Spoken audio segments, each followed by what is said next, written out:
지금껏 살면서 한 가지 후회하는 게 있다면 스스로를 너무 닥달하며 인생을 너무 숙제처럼 해치우듯 살았다는 것이다. 나 아니면 모든 게 잘 안 돌아갈 거라는 착각 속에 앞만 보며 달려왔고, 그러다 보니 정작 누려야 할 삶의 즐거움을 놓쳐버렸다. 제가 지금 읽은 것은 김혜남 박사의 만일 내가 인생을 다시 산다면 이란 책의 한 부분을 발췌한 내용입니다. 그녀는 그가 치열하게 산 삶을 후회한다고 말했어요. 그리고 이 글의 단락이 끝나고 새로운 단락, 이 패러그래프에 이렇게 글이 시작됩니다. 그래서 이제는 그러지 않으려 한다. 그래서 이제는 그러지 않으려 한다. 후회 끝에 작심한 내용입니다.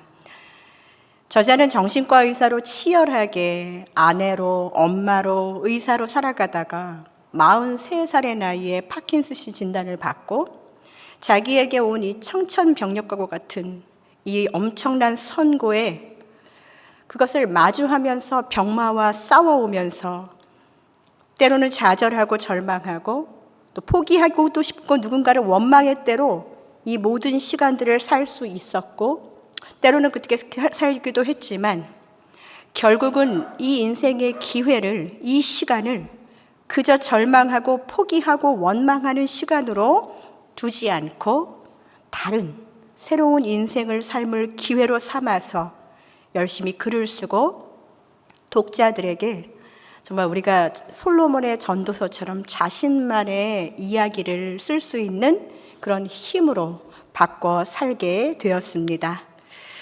내 고통 앞에서 후회하는 시간들은 보통 후회할 때 타인이나 아니면 상황에 대한 원망으로 마음이 가득 차서 그것으로 그냥 온통 정신없이 사는 것이 보통입니다. 그런 보통의 사람들이 갖고 있는 그 생각과는 달리 그래서 이제는 그러지 않으려 한다 하는 저자의 외침은 글을 읽는 모든 사람들에게 큰 도전이 되었습니다.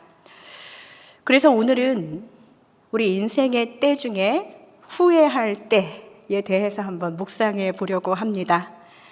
그냥 후회할 수밖에 없었어 이게 아니라 이 후회를 끝으로 그래서 나는 그렇게 하지 않으려고 한다 하는 자신의 인생을 선포한 사람들의 이야기를 오늘 한번 나눠보겠습니다. 바로 그 사람의 이름은 베드로입니다. 오늘 본문은 베드로가 다 굴기 전에 예수님을 알지 못한다고 몇 번이죠? 3번 부인하는 본문입니다. 두려움이 엄습할 때 이 사람들이 전형적으로 하는 부인의 방법, 진실이 어땠거나 그냥 일단은 한번 잡아떼보고 모르쇠로 일관하는 그런 곧 다가올 그 결과는 상관없이 후회라는 것을 미리 생각하지 않고 막 그 시간을 그냥 거짓이나 아니면 모른다고 하면서 잡아떼면서 그냥 끝내는 그런 시간들이 우리에게도 경험된 적이 있었을 것입니다. 그 정황을 생각하면 베드로도 그랬었을 것 같아요. 지금 당장의 내 상황과 감정을 위해서 우리는 때로는 거짓말을 하거나 분노하거나 모르쇠로 일관하기도 하죠. 당시 베드로는 이 3년을 함께했던 예수님의 이 엄청난 체포 사건만으로도 두려운 시간을 보내고 있었을 것입니다. 그래서 궁금해서 주위를 서성이다가 베드로는 이런 일을 당하게 되지요. 처음부터 부인할 생각이 있었던 것 같지는 않아요. 누가복음 22장 54절에서 55절에 제가 한번 읽겠습니다. 예수를 잡아 끌고 대제사장의 집으로 돌아갈새 베드로가 멀찍이 따라가니라 라는 말이 있어요. 사람들 가운데 불을 피우고 함께 앉았는지라 베드로도 그 가운데 앉았더니 베드로가 처음부터 예수를 부인할 생각이 있었다면 아마 멀찍이 따라가지도 않았을 거예요. 그냥 마음이 움직이는 대로 따라갔지만 너무 가까이는 안 가고 적당히 멀찍이 따라가면서 안타까운 그 마음을 한번 생각해 보세요. 체포된 예수님을 멀찍이 따라갔다는 그 말씀 속에 우리는 베드로의 마음을 헤아릴 수 있습니다. 우리도 그런 난처한 상황이 왔을 때 도망가기는 좀 얼굴 팔리고 그러자니 가까이 가기는 무섭고 했을 때 멀찍이 거기에 있고 머물러 있을 때가 종종 있지요. 그를 만약에 사람들이 지목해서 너 예수랑 함께 있었던 사람이지 라고 그를 지목하거나 도발하지 않았다면 그에게 이런 일이 일어나지 않았을지도 몰라요. 바깥들의 여정도, 앞문에서 만난 여정도 베드로에 대한 어떤 긍휼의 마음보다는 비난과 정죄로 그를 막 몰아가고 있는 이 시간입니다. 오늘 본문 73절 한번 읽어볼까요? 조금 후에 곁에 섰던 사람들이 나와 베드로에게 이르되 너도 진실로 그 도당이라 내 말소리가 너를 표명한다 하거늘 더 거세게 몰아칩니다. 아니 나는 원래 말투가 이런데 네 말씨를 보니까 확실하다.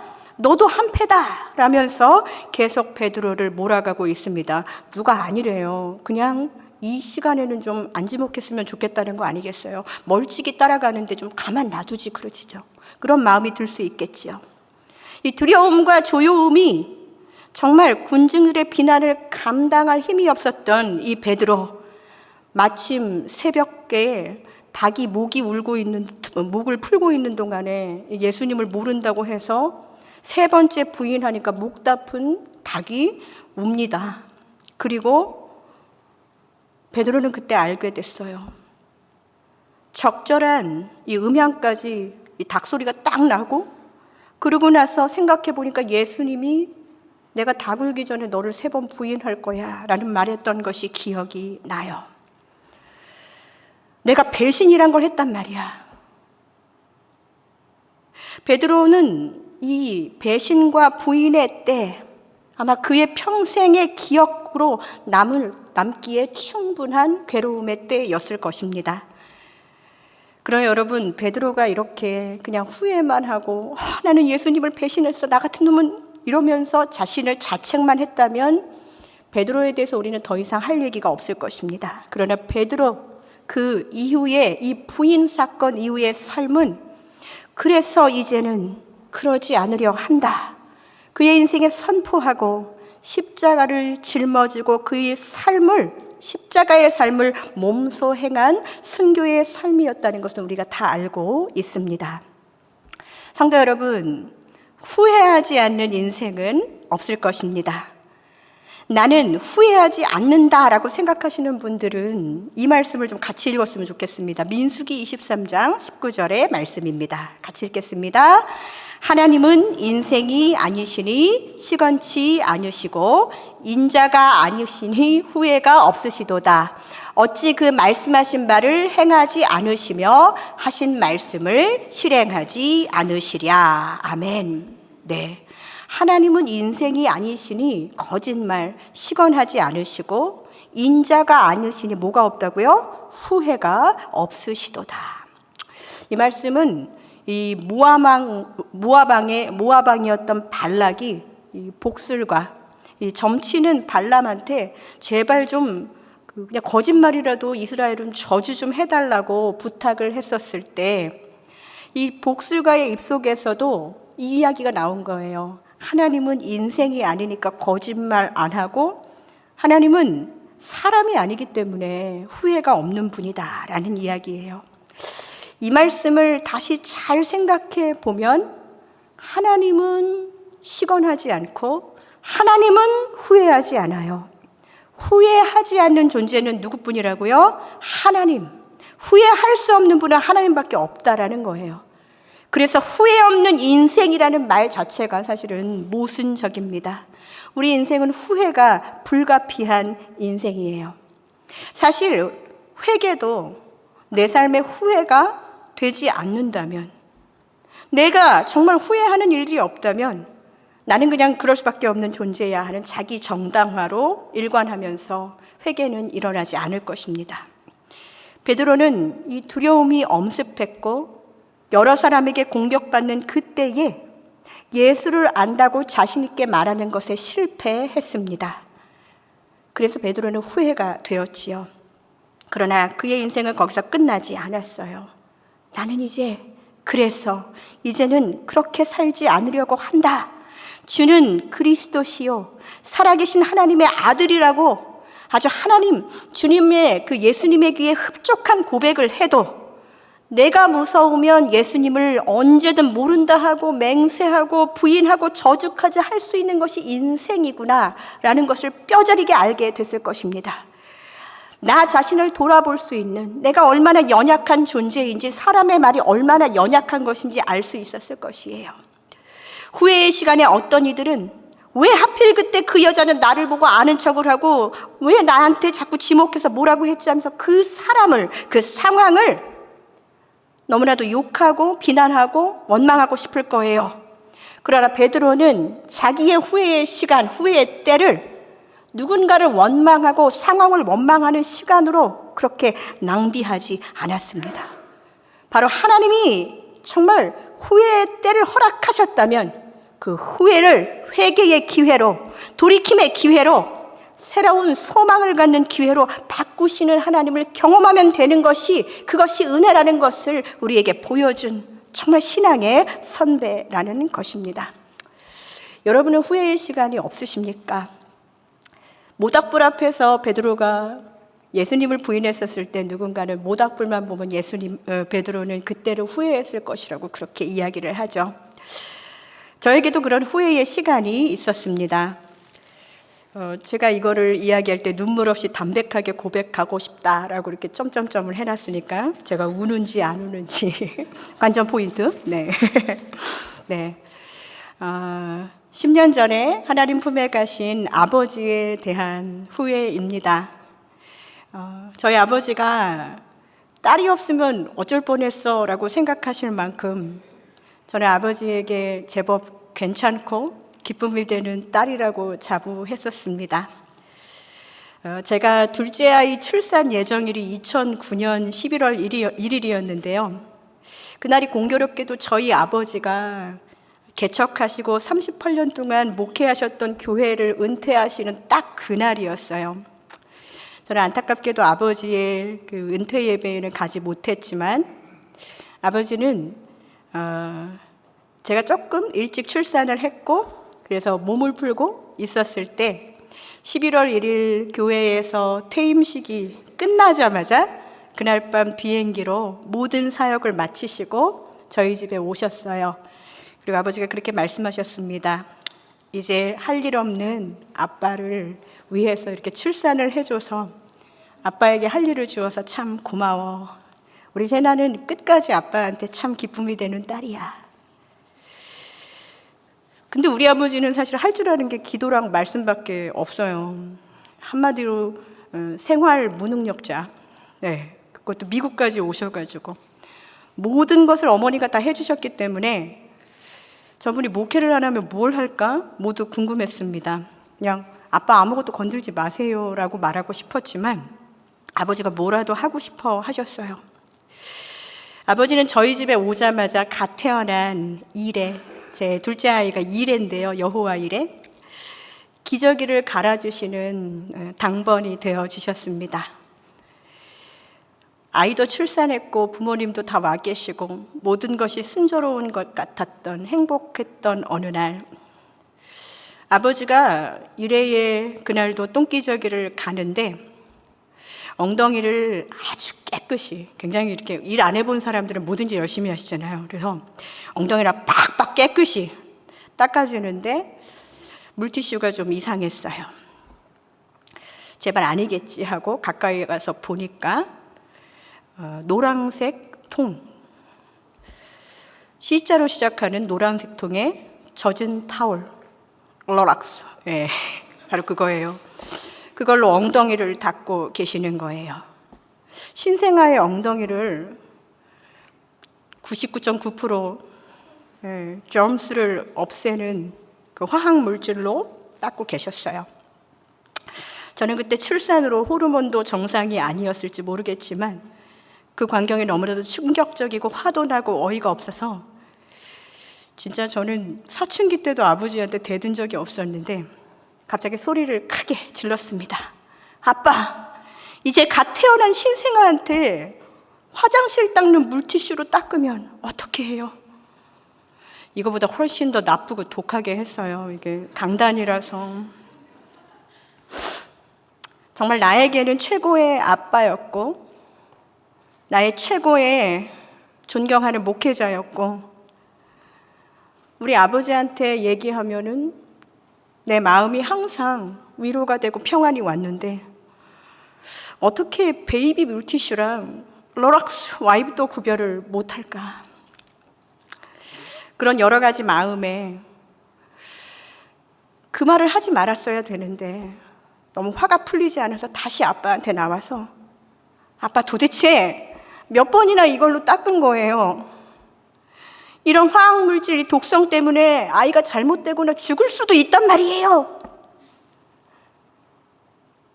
그런 모진 말을 아버지한테 했어요. 근데 갑자기 아버지가 없어지신 거예요. 사춘기 때도 반항 한 번 안 했던 제가 아버지에게 그런 말을 하고 아버지가 없어지셔서 마음이 너무 불안했지만 저는 둘째 아이에게 엉덩이를 씻기느라 정신이 없던 터라 아빠가 어디 있겠지 하면서 외면하고 있었어요. 어둑어둑해져서 아버지가 돌아오셨습니다. 차도 없고 전화기도 없고 어느 길인지도 모르는 그냥 은퇴한 한 노인이 어디를 다녀오셨을까 했더니 집 건너편 교회에 벨을 누르고 들어가서 안 되는 영어로 내가 지금 급하게 기도할 일이 있어서 기도할 테니까 문을 좀 열어달라고 하셨대요. 그래서 무슨 기도를 하고 왔는지 들어보니까 제가 한 모진 말을 들으시고 아버지 진짜 걱정이 되셔서 우리 일에 아빠 때문에 죽지 않게 해달라고 그렇게 기도를 하셨다는 거예요. 저는 그때도 아버지에게 온전한 사과를 하지 못했습니다. 저녁에 남편이 퇴근하고 돌아왔는데 저희 남편은 A형이에요. 이게 무슨 말인지 모르시면 깐깐해요. A형 죄송해요. 이번에도 이렇게 심장 수술하고도 제가 이렇게 빨래를 하려고 하는데 다 죽어가는 목소리로 내 건 엑스트라 린스 뭐 이럴 정도로 트리플 A형입니다. 그래서 아버지가 하셨던 이 일을 남편에게 그냥 안 말할 수가 없었어요. 그래서 너무 힘들게 남편한테 설명했어요. 여보, 아빠가 일의 엉덩이를 로락스로 닦았어. 아빠가 몰라서 그러니까 당신이 이해해줘. 나는 남편이 어떻게 대답할지가 너무 궁금했어요. 근데 남편이 그렇게 말합니다. 박테리아 99% 박멸이니까 이제 기저귀발진 안 나겠네. 이게 남편의 반응이었어요. 저는 그 말을 듣고 부끄러웠습니다. 내가 그렇게 말했으면 됐을 텐데 나는 왜 아빠에게 내가 가장 사랑하는 사람에게 모진 말을 하고 분노를 뿜어내었을까? 진짜 그래서 그런지 그 이후로 저희 딸은 기저귀 발전 한 번도 없이 한 4살까지 기저귀를 차고 있었거든요. 늦게 훈련을 해서. 근데도 한 번도 없이 99.9% 그때 다 박멸돼서 건강하게 살아오고 있습니다. 그렇게 아버지는 2009년 11월에 둘째의 기저귀를 갈아주고 암으로 투병하시다가 천국에 가셨어요. 저는 그때의 후회를 그래서 이제는 그러지 않으려 한다의 기회로 삼을 기회조차도 우리에게는 보장되지 않을 수 있구나. 우리에게 삶은 유한하구나. 내가 오늘 누군가에게 모진 말을 하고 모진 시선을 보냈던 것이 그 사람과의 마지막 만남이 될 수도 있겠구나 라는 것을 뼈저리게 알게 되었습니다. 아버지의 죽음 앞에서 저는 더 늦기 전에 아빠한테 꺽꺽 울면서 아빠한테 미안하다고 그랬어요. 기억도 너무 아파서 기억도 나지 않은 아빠에게, 아빠, 그때 일의 엉덩이 때문에 내가 아빠에게 화냈던 거 정말 미안해요. 저에게 있어서 당황과 분노의 시간이 왔을 때, 그때 인격적으로 해결했으면 정말 좋았을 것을 후회의 때가 되어버렸지만, 그 후회의 때를 경험했기에 제가 이제 여러분들한테는 성질을 안 부리는 거예요. 목회할 수 있게 원래의 내 모습이 아닌, 나는 이제 그렇게 살지 않기로 다짐했기 때문에 화가 나도 호흡하고 그렇게 살 수 있는, 목회자로 살 수 있는 후회의 기회가 있어서 내가 오늘 분노를 품고 가서 가시도친말을 했던 그 상대가 혹시 나와의 마지막 만남이 되면 어떡하지? 그것을 알아버렸기 때문에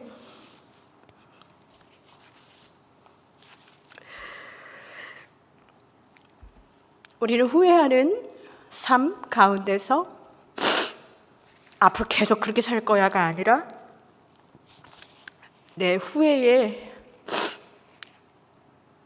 때를 주신 분에게 어떻게 앞으로 그렇게 살지 않겠다는 다짐으로, 회개의 시간으로 내 인생을 바꿀까? 이것을 고민하는 것이 진정한 신앙인이라고 생각합니다. 사랑하는 성도 여러분, 그렇다고 제가 한 번도 화를 안 내고 살았겠습니까?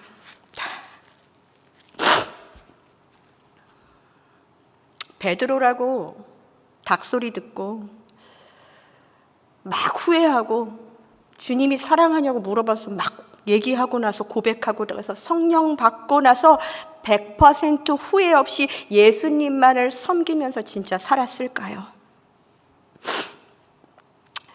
사도들의 생애와 사역이 담긴 그런 전승 중에 이 베드로 행전에 기록된 가장 대표적인 이야기, 여러분들도 이 라틴어 정도는 아실 거예요. Quo vadis Domine라는 말을 아실 것입니다.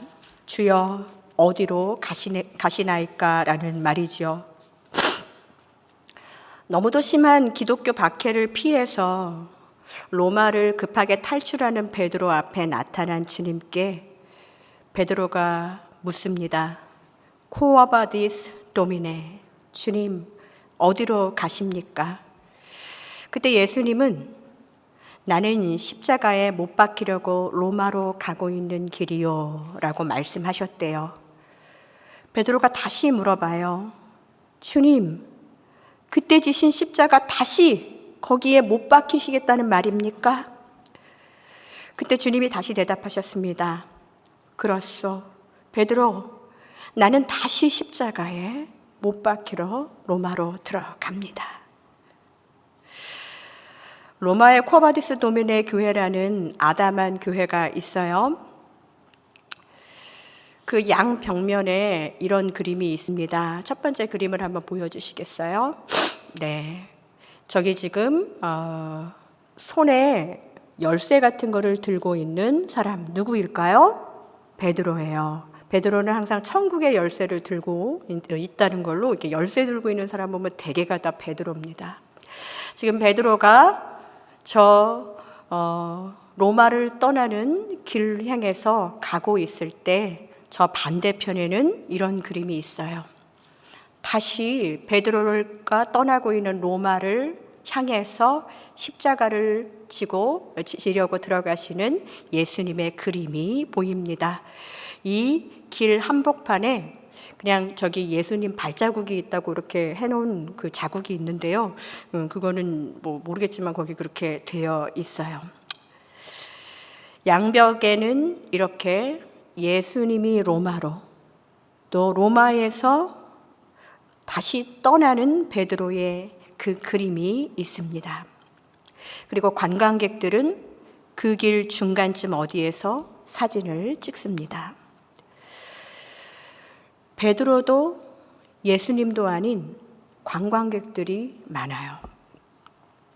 애매한 섬김과 적당하게 타협하는 순종, 하지 않았다는 후회도 하기 싫고, 해서 이 땅에서 내가 누릴 것을 못 누리는 희생도 하기 싫고, 후회하고 다시 순종하는 베드로, 점점 이렇게 십자가 지는 것이 두려워지지 않고 예수를 따라 사는 삶이 억울하지 않는 삶으로 베드로는 다시 자신의 인생을 돌이켜서 자신의 삶의 방향이 주님을 향해 있겠다고 했었던 그 방향이 잘못되었다는 것을 알고 다시 만난 예수님 그 환상 앞에서 다시 자신의 그 가는 길을 돌이켜서 로마로 들어가 십자가에 거꾸로 못 박혀서 순교하지요.